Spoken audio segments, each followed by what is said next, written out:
A hymn means literally a song of praise, and as such, they've been around for millennia. But hymns in the form that we recognise them today came about in the 17th century through Isaac Watts, known as the father of English hymnody. Since then, the hymn has become one of the great treasures of the English-speaking world. And thanks in part to organisations like the Royal School of Church Music, based here at Sarum College in Salisbury, the British hymn writing tradition is still alive, well, and thriving in the 21st century. Tonight, join in with congregations from all over the country to sing traditional hymns and tunes written and arranged over the last 5 decades. And some of today's distinguished hymn writers and composers share the secrets of their craft.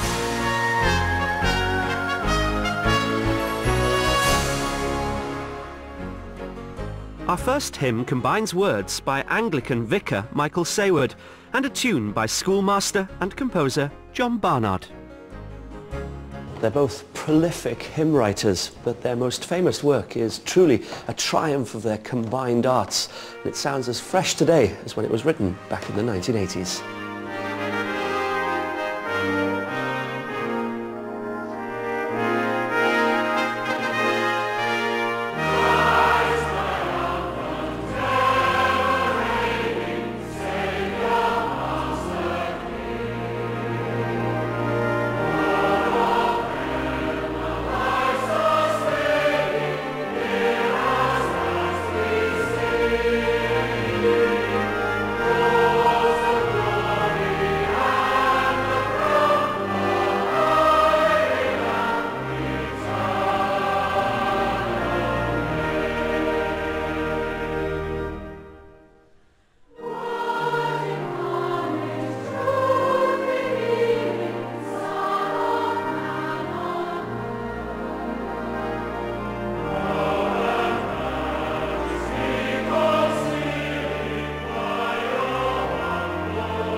That tune is named after the pretty Cotswold village of Guyting Power, and in fact you could travel round Britain and recognise many tunes as place names.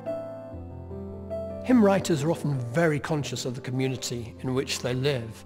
Very often it'll be a church that will inspire somebody to write a hymn, and then that can extend right through to the village or the town or wherever.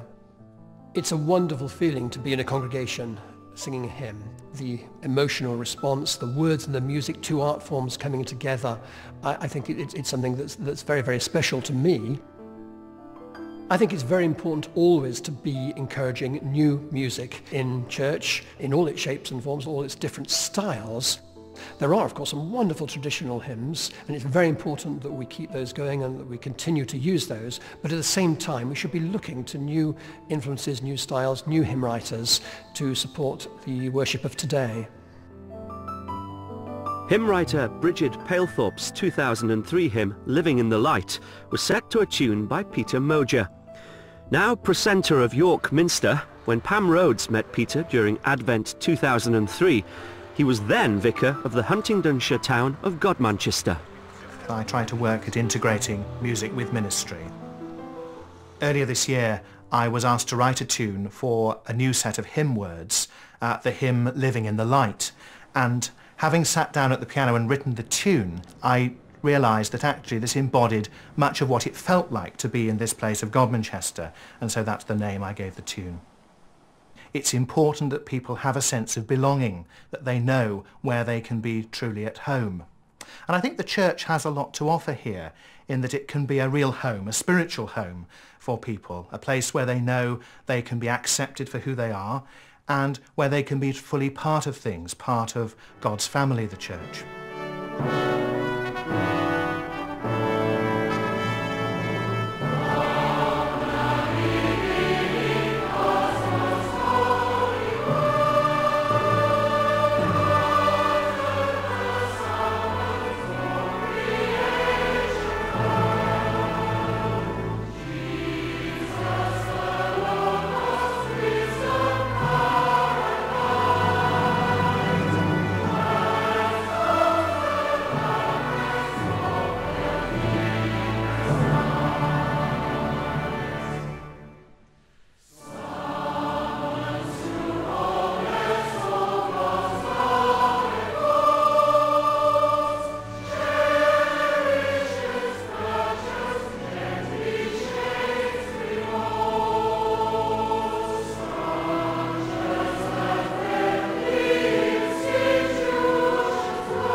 In the early 20th century, composers Ralph Vaughan Williams and Gustav Holst went on walking tours around the English countryside.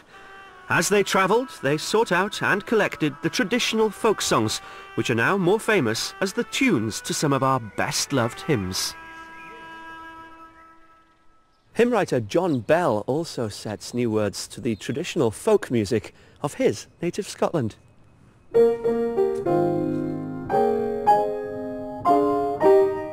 A folk tune gives you the possibility of using language which a formal Victorian hymn tune or that style of music just does not let you use. And the 20th, 21st centuries are full of things that never happened in the Victorian era, whether it's nuclear war or whether it's money laundering or all that kind of stuff. These should be able to be sung about if God is God of the whole world and not just the nice churchy parts of it.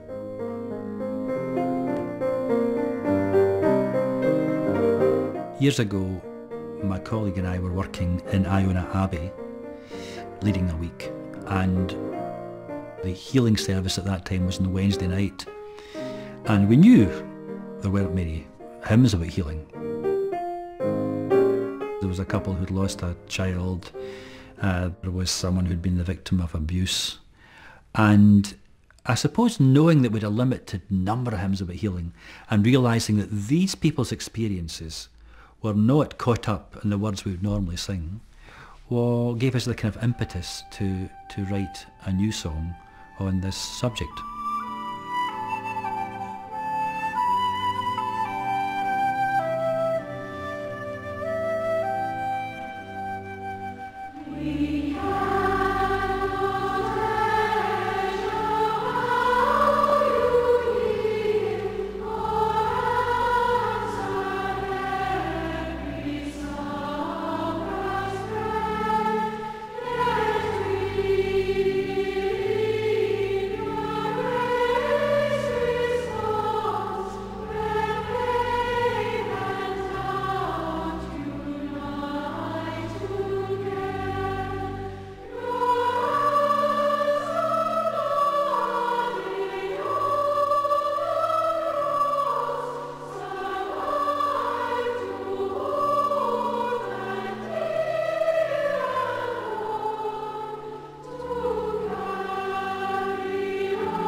John Bell is one of today's most published hymn writers, but as well as the prolific professionals, many people just write hymns for the love of it.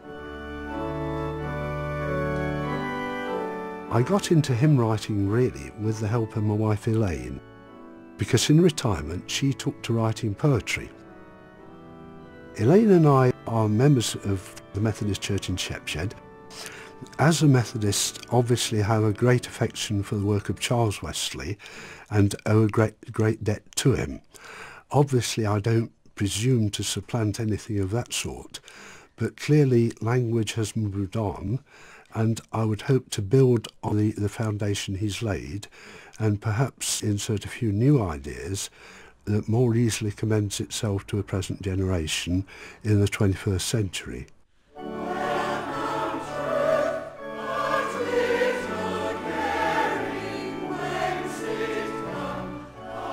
In writing hymns, I'm trying to avoid saying what's already been well said, and probably better than I could manage. And my aim is to use language which is clear, concise, free of jargon, and maybe with a touch of poetry as well. A good hymn is, in a sense, a prayer with music. To that extent, it combines two elements, and it has the great advantage that it involves the congregation in a very direct way, in a user-friendly way. So as a tool for worship, it's very important indeed.